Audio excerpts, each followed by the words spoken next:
My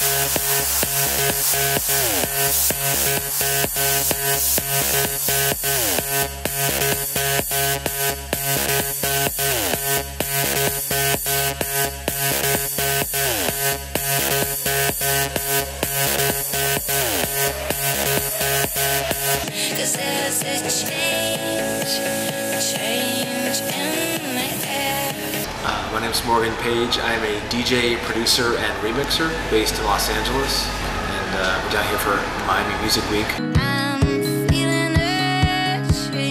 I've just been on tour. We had a really amazing tour. We had 35 sold-out dates all across North America, and starting to expand more globally. I've had a couple of really well-received singles, In the Air with Angela McCluskey and BT, Sultan and Shepherd, and Bodywork with Tegan and Sarah. So I'm really excited about these singles. The album's coming out April 3rd. The album is called In the Air as well. And it's out on Nettwerk Records. And I've just been waiting a long time to get this release out. So focusing on that, focusing on touring, and also working on new remixes on the road. I think I knew really early on, the moment I touched a synthesizer. And the minute I kind of heard people talking about what MIDI was, what that a computer could talk to an instrument, I just couldn't understand how that was even possible. And I saw a demonstration in middle school. Somebody came and showed us how MIDI worked, and it was just mind-blowing. It was pretty much, I started literally when I was 12 writing very basic tracks with a computer, then invested in a hardware studio and sort of wasted my money buying all this gear that would later be totally obsolete. And then I think in college is when I started to dabble more with vocalists and proper writing, songwriting. I think I would say always ear first, and then if you want to follow it up with theory later on, you can use theory to kind of, find. There's limitations with theory, so like it limits what you do, but for some people it helps them narrow the process of songwriting, doing chord progressions and things. I don't think it's entirely necessary for electronic music. I took 2 years of piano, which was nice just to get familiar with that stuff, but I see guys like Avicii just dialing in chords with a pencil tool on their laptop. There's no one right or wrong way to do it. I like both. I mean, almost 50-50 now. I think DJing, it's instant gratification. It's easy to maybe start to like that more than being in a studio staring at a computer all day. But you've got to do both. You've got to kind of keep working that muscle of the studio and exercising your brain and making tracks. And I really love both. They both kind of feed into each other, work hand in hand. And you need new material to play and to be excited about the shows. So the time I have in the studio is more precious than it used to be, but I prefer to be, I would prefer to be, do the studio thing. It's nice because you have your controlled environment, but the road is amazing, and you get to see that instant reaction from the crowd, which is amazing.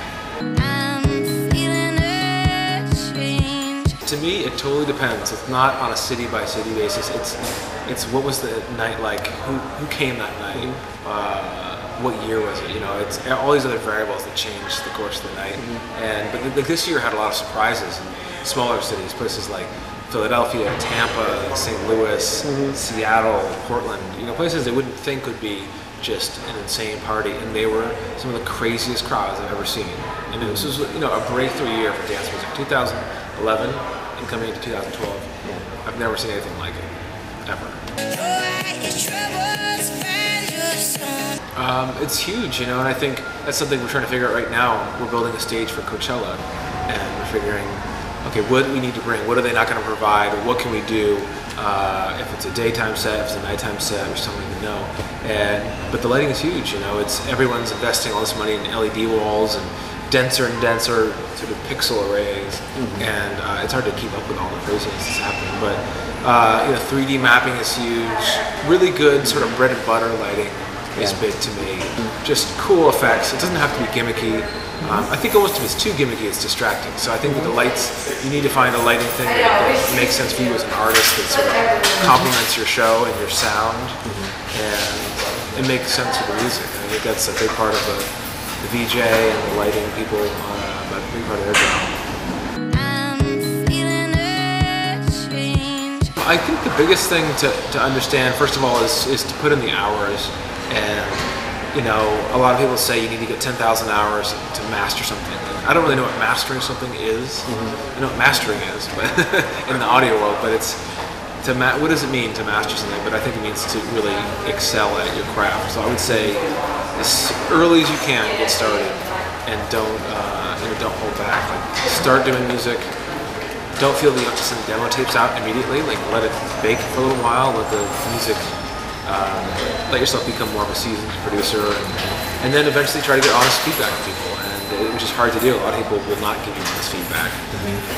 So I think you got to be true to your sound. You got to learn to copy others, but also, you know, take all those different sounds and bring it together into one unique sound. So maybe steal from many, and then weave your own thread through all those different sounds. And I think that's how people get it right now. I feel like they take little bits of several different artists, and if you only take a little bit from two artists, that's just a mashup. You know? So you know, I think you need to be influenced by a variety of sources. So listening to the music first, listening to the arrangements. These are all really important things to do starting out. I think getting nominated for a Grammy and seeing it from both sides of the table, seeing it from having one of my songs remixed and get nominated, but also having one of my remixes get nominated. So the first time was almost kind of bittersweet. The second time was great. It's just nice to feel validated and have your work recognized. So it's a big deal when you go to the Grammys.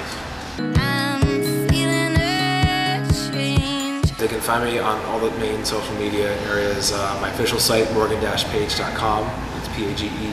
Also, I do a weekly podcast and Sirius XM show. So it's on Wednesday nights, but you can download that podcast. Definitely sushi, and you know, I think that's maybe we'll hit sushi tonight. We'll see. But yeah, I always like to eat light before a show. And I've heard that Dottle Life say that they have a no barbecue rule for DJing. So I have kind of a no barbecue Italian rule, but if you're playing in Texas, which is huge for dance music right now, it's hard to not get barbecue and do a show. Sushi all the way.